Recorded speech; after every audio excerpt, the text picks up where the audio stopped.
iPod කියලා ඔයාලා හැමදේම පිළිගන්නවා SL Gadget Man YouTube channel එකට. ඉතින් අදත් ගොඩක් වැදගත් වීඩියෝ එකක් අරගෙන ආවේ. ගොඩක් දිනේ මේ දවස්වල මම අහනවා කොහොමද Dialog TV connection එකක් අපේ පරණ monitor එකෙන් බලන්නේ කියලා. ඉතින් මේකට ගොඩක් ලේසියෙන් මේ වැඩේ කරගන්න පුළුවන්. ඉතින් ගොඩක් දෙනෙක් ඉල්ලපු හින්දා මේ විදිහට ගොඩක් පහසුවෙන් කරගන්න විදිහ ටියුටෝරියල් වීඩියෝ එකක් අරගෙන ආවා. මේකට අපිට ඕන කරන දේවල් දෙකක් තියෙනවා. එකක් තමයි ස්පීකර් එකක් ඕන වෙනවා අපිට පිටින් හයි කරගන්න පුළුවන්. ඉතින් මේක ගොඩක් වෙලාවට කම්පියුටරේට අපි ගන්න අන්න ඒ වගේ ස්පීකර් එකක් ගත්තොත් ගොඩක්ම පහසුයි. ඒක ඕන වෙනවා. ඊට පස්සේ අපිට ඕන වෙනවා පරණ මොනිටර් එකක් නම් ඒ කියන්නේ HDMI පෝට් එක නැති මොනිටර් එකකට නම් ඔයා මේ විදිහට Dialog TV සම්බන්ධතාවය ලබා ගන්න යන්නේ. ඔයාලට ඕන වෙනවා HDMI to DVI හරි HDMI to VGA හරි මෙන්න මේ විදිහේ කේබල් එකක්. ඉතින් ඒක ඔයාගේ මොනිටරේ තියෙන පෝට් එක අනුව ඔයා මිලදී ගන්න ඕන. මේක ඔයාලට රුපියල් 500 1000 වගේ මුදලකට ගොඩක් පහසුවෙන් ගන්න පුළුවන් කම්පියුටර් පාර්ට්ස් අලෙවි කරන shop වලින්. ඒ වගේම ඔයාලට ඔන්ලයින් ඕඩර් කරලාත් ගන්න පුළුවන්. ඊට පස්සේ අපිට ඕන කරන්නේ අපේ මොනිටර් එක. මොනිටර් එක මම කියන විදිහට මේ වීඩියෝ එකේ තියෙන විදිහට settings හදා ගන්න ඕන. ඒක ගොඩක් පැහැදිලිව මම කියලා දෙන හින්දා ඒක කිසිම ප්‍රශ්නයක් වෙන්නේ නැහැ. එහෙනම් අපි වීඩියෝ එක ඉස්සරහට ගිහිල්ලා බලමු කොහොමද මේක කරගන්නේ කියලා.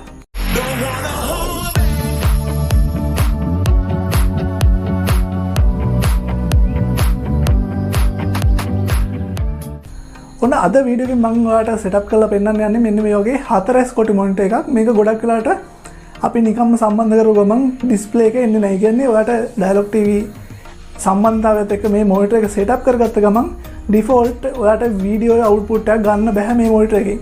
ඒකට හේතුව මොකක්ද කියලා මම ඉස්සරහට වීඩියෝ එකේ පැහැදිලි කරන්නම්. ඔයා අනිවාර්යයෙන්ම වීඩියෝ එක අන්තිම වෙනකන් හොඳට බලන්න. එතකොට තමයි ඔයාලට මේ වැඩේ පහසුවෙන්ම අවබෝධ කරගන්න පුළුවන් වෙන්නේ.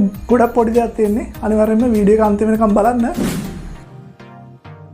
මේ වැඩේට මම පාවිච්චි කරන්නේ මෙන්න මේ විදිහේ ටිකක් පරණ ඩිකෝඩ් එකක්.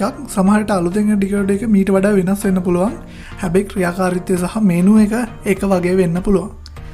ඉතින් ගොඩක් දුරට මම පාවිච්චි කරන මෙන්න මේ ඩිකෝඩ් එකට තියෙන පහසුකම් ඔක්කොම වගේ අලුතෙන් එන එකෙත් තියෙන්න පුළුවන්.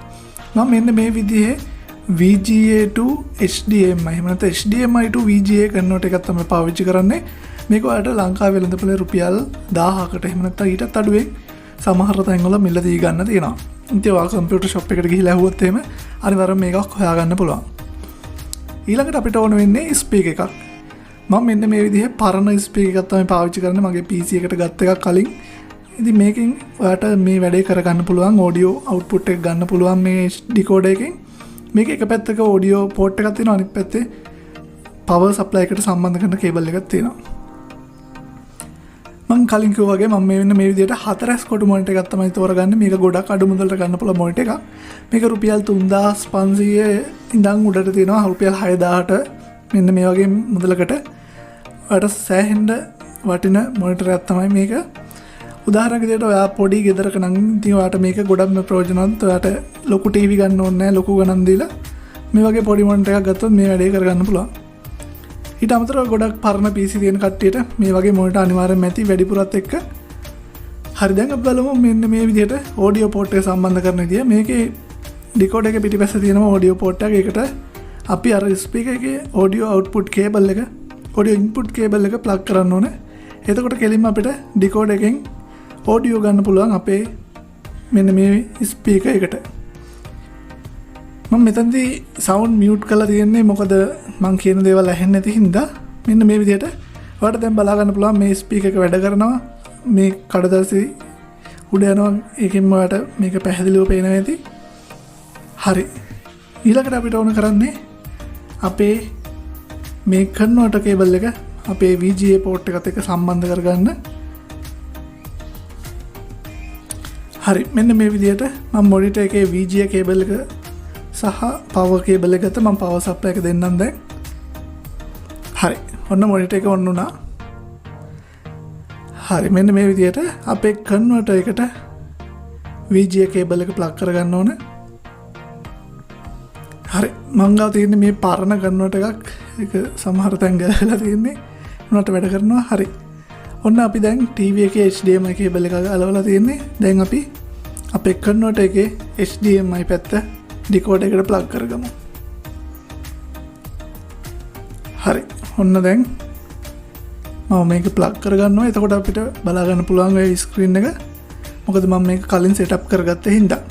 ඔයාලට මේ වීඩියෝ එකේ අන්තිමට බලා ගන්න පුළුවන් මේකේ එන error එක ඒ වගේම මේක හරි ගස්ස ගන්න කොහොමද කියලා පැහැදිලිව බලා ගන්න පුළුවන්. මම ඒ ගැන අනිවාර්යෙන් පොරොන්දු විදියටම කියලා දෙන්නම්.